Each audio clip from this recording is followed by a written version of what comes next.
Sir, আপনি যে সাদিয়ার পাশা দিয়ে রড ঢুকিয়েছেন, ও তো আপনার নামে মামলাও করেছে। স্যার, দেখেন দেখেন। দেখি এই সত্যি তো আমার নামে মামলা করেছে। এখন আমার কি হবে? কি আর হবে স্যার, ফাঁসি হবে।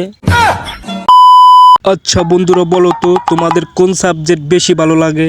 স্যার, আমাদের কোনো সাবজেক্টেই ভালো লাগে না, আমাদের একটু মদ খেলে বেশি ভালো লাগে।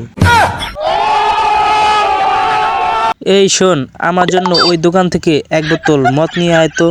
যা, তোর এক চিপনি দিই মনে, যা। কি বললি তুই? ওরে বাবা গো! স্যার, আপনি যে সাদিয়ার পাশা দিয়ে রড ঢুকিয়েছেন, ও তো আপনার নামে মামলাও করেছে। স্যার, দেখেন দেখেন। দেখি এই সত্যি তো আমার নামে মামলা করেছে।